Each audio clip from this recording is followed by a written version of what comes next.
Señor te bendiga. Bueno, probablemente la introducción de este video te ha parecido un poco asustante, no lo sé, pero quiero hablarte acerca de continuar la historia. Y es que, si te das cuenta, la historia se sigue escribiendo y probablemente no nos podemos comparar a todo lo que las personas en la Biblia hicieron.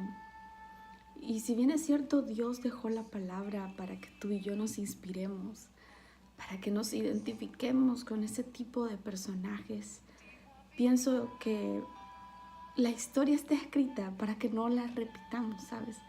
Si nosotros analizamos todo lo que pasó, si analizamos desde el momento en el que Dios llamó a Abraham y vemos nosotros toda la historia del pueblo de Israel, pensamos en la realidad que hoy es el Estado de Israel, en lo que está viviendo.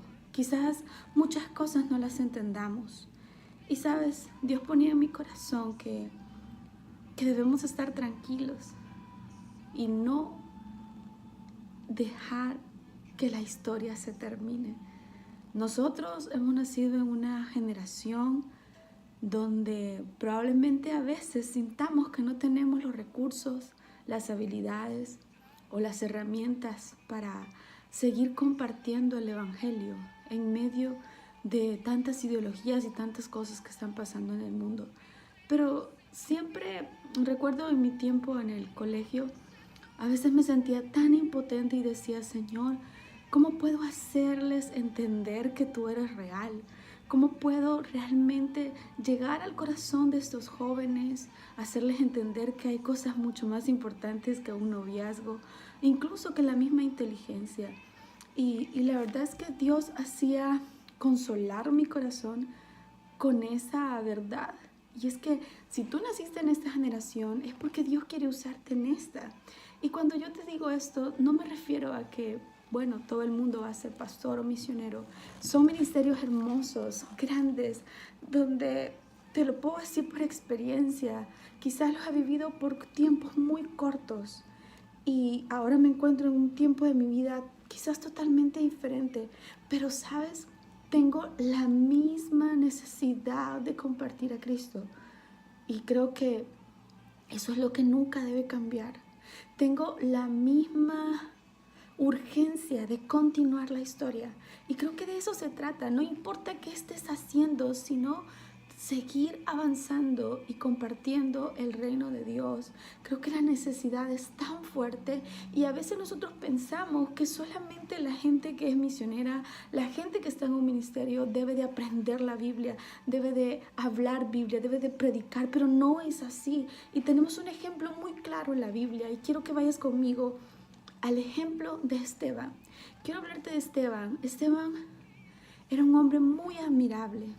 Y sabes, no tenía un nombramiento tan espectacular. Probablemente era una persona que pasaba muy desapercibida.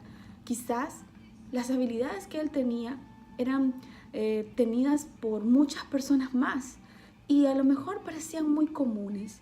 Pero este hombre realmente estaba lleno del Espíritu Santo, la palabra lo dice. Si tú lees los dos capítulos, el capítulo 6 y el capítulo 7 del libro de los Hechos, te vas a dar cuenta que después de toda la crucifixión de Jesús, cuando el mensaje se comienza a esparcir y la iglesia comienza a establecerse, realmente ahí nosotros encontramos que los discípulos se pusieron a pensar, bueno, nuestra tarea es poder enseñar a otros acerca de la palabra y el mensaje de salvación. Y a veces perdemos tiempo en quizás estar sirviendo o estar arreglando cierto tipo de cosas. Y esto no significa de que la gente que predica se va a dedicar exclusivamente a eso. No, hay momentos donde podemos servir. Pero ellos querían, la urgencia que tenían ellos de predicar a Cristo era tan grande que buscaron colaboradores para poder enfocarse más en la predicación del Evangelio. Y es que cada uno, como el cuerpo de Cristo, tenemos diferentes responsabilidades, tenemos diferentes habilidades. Pero a mí algo me llama tanto la atención y es que cuando los discípulos se encargaron de buscar personas, en el capítulo 6, versículos Versículo 2 dice lo siguiente, te voy a leer hasta el 5, dice, de manera que los 12 convocaron a todos los creyentes a una reunión y dijeron, nosotros los apóstoles deberíamos ocuparnos de nuestro tiempo en enseñar la palabra de Dios. O sea, había una gran necesidad y ellos querían dedicarse su tiempo a poder estudiar, a poder predicar a otros. Recuerden que el mayor testimonio que ellos tenían era su propia experiencia con Dios. Entonces era importantísimo, era vital que cada una de las experiencias que ellos habían vivido tan cerca de Jesús. Recuerda, a Jesús lo seguían aproximadamente más de 700 discípulos, pero los 12 eran los cercanos. Entonces ellos tenían experiencias que podían contar porque habían sido testigos oculares. Entonces su mensaje era de mucha importancia para muchas personas. Entonces dijeron, debemos de ocupar nuestro tiempo en enseñar la palabra de Dios y no dirigir la distribución de alimentos. O sea, probablemente siempre en las reuniones se tenía mucha coinonía y se compartía. Recuerden que eso se daba incluso desde el tiempo de Jesús, cuando Jesús enseñaba a otros. Muchas veces él tuvo que darles comida porque se pasaba la hora de poder comer y todo eso. Entonces dice la palabra, por lo tanto, hermanos, escojan a 7 hombres que sean muy respetados, que estén llenos del Espíritu y de sabiduría. Y a ellos les daremos esa responsabilidad. Entonces, si te das cuenta, llenos del Espíritu y llenos de sabiduría, simplemente para la distribución de alimentos. Bueno, esta versión lo dice así, otros dicen que era para distribuir las mesas, era tipo logística. Y creo que esto es algo que todos de alguna manera a veces hacemos y lo vemos como actividades muy sencillas, muy aparte de lo que es la predicación y el escenario en un ministerio. Y es que lo que a mí me lleva a pensar exclusivamente estos versículos es que cualquier actividad que se haga en la iglesia es de suma importancia y necesita que la persona que lo haga esté lleno del Espíritu Santo y sea una persona sabia, una persona que no va a estar peleando con los demás, que tiene control de sus emociones y tiene control de la forma en la que trata a los demás. Recuerda que muchas veces no necesitas pararte en una montaña y comenzar a predicar. Muchas veces una pequeña actitud o un gesto hace que te vean bien o que te vean mal. Muchas veces nos hemos equivocado o hemos presentado una actitud altanera o demasiado orgullosa y esto es totalmente ¿cómo puedo decirte? Un golpe tan fuerte al Evangelio, porque nosotros como cristianos somos llamados a reflejar el carácter de Cristo y creo que esto muchas veces nos cuesta mucho. Y puedo decirlo que quizás más con las personas más cercanas a nosotros, que son las más propensas a dañar.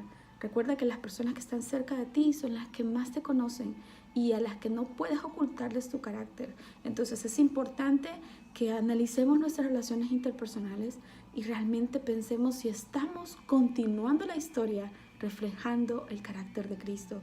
Creo que esta es la primera recomendación que yo puedo darte. Para continuar la historia, tu carácter debe reflejar el carácter de Cristo. Voy a llevarte un poquito más allá. Dice, a todos, en el capítulo 5, versículo 5, dice, a todos les propuso la idea y eligieron, a todos les gustó la idea y eligieron a Esteban, un hombre lleno de fe y del Espíritu Santo, a Felipe, a Prócoro, a Nicanor y a Timón, a Parmenas, a Nicolás de Antioquía. Entonces, si te das cuenta, no solamente fue Esteban, sino fueron otros hombres más. Lastimosamente, más allá de esto, luego vemos que se levantaron algunos hombres con mucho celo y empezaron a hablar mal de Esteban y comenzaron a decir cosas que no eran ciertas. La palabra lo dice. Lo comenzaron a acusar hasta el punto que lo llevaron frente a los líderes principales y él comienza a dar un discurso en el capítulo 7 donde nosotros vemos que este hombre marca la historia de una manera espectacular y ahora lo conocemos como el gran primer mártir de la iglesia. Ahora, ¿sabes? Voy a decirte algo muy honestamente y tú sabes que El Señor me permitió estar mucho tiempo, ¿verdad?, muy involucrada en misiones y haciendo misiones específicamente. Y me di cuenta que muchas veces los mártires ni siquiera son los misioneros. Muchas veces los mártires son aquellos recién convertidos que niegan a su familia, que niegan su religión de nacimiento y vienen a Cristo para conocer la verdad. Y entonces son desterrados de sus propias familias y algunos son hasta martirizados y torturados. Entonces, ¿sabes? Dios no está buscando precisamente mártires así. Pero sí, tú y yo debemos de morir a nosotros mismos. Si tú quieres continuar la historia, si tienes pasión por predicar, si tienes pasión por ir a las naciones, déjame decirte que ese deseo que tienes es un deseo que Dios ha puesto en tu corazón, pero que no lo vas a ejercer solo estando allá. Desde ahora, desde este momento, tú ya estás escribiendo la historia. Y mucha gente va a recibir a Cristo por tu causa. Y lastimosamente mucha gente también va a desconocer el Evangelio y va a hablar mal de la iglesia por tu causa y por mi causa. Así que tenemos que tener cuidado. Yo te recomiendo que si tú realmente quieres continuar esta historia hasta que Cristo venga, hasta que Él venga, imagínate si tenemos el privilegio de recibirle. Qué hermoso sería poder sentir la satisfacción de que Dios ha confiado en nosotros y que lo hemos representado de la mejor manera en la historia. Ora conmigo y dile: Señor, ayúdame a escribir la historia correctamente. Primero, Señor, comenzando desde mi carácter y luego con mi servicio a ti, Señor. Yo sé que no me pides solamente ser mártir una vez, me pides todos los días, Señor, morir a mí mismo y doblegar mi carácter, mi voluntad, mi trabajo, mi llamado ante ti, Señor. Ayúdame a hacer bien lo que me has llamado a hacer en este momento, más allá en el futuro, Señor. Y en todo lo que me entregues durante el tiempo de mi vida, ayúdame a dejar una huella, Señor, en esta historia y que la historia se continúe escribiendo. Gracias por el ejemplo maravilloso que podemos tener en tu palabra, Señor. Gracias porque podemos, Señor, saber de que esa sabiduría, Señor, no está reservada solo para aquellos, Señor, que tienen pasión por enseñar, sino también para todos nosotros, Señor. Gracias por tu palabra, por tu mensaje, porque has dejado en ella, Señor, multitud de sabiduría. Queremos empaparnos de ella, Señor. Queremos ser llenos del Espíritu Santo, Señor, para poderte representar de la mejor manera en esta historia que se continúa escribiendo. Gracias, Señor. Gracias por lo que haces. En el nombre poderoso de Cristo Jesús. Amén y amén. Si tú te das cuenta, en el capítulo 7 encontramos un discurso sumamente extenso, pero muy resumido de toda la historia del pueblo de Israel. Te invito a que lo leas, léelo profundo y te vas a dar cuenta que es como un resumen del Antiguo Testamento y de cómo el pueblo de Israel fue guardado en medio de dificultades, de muchas caídas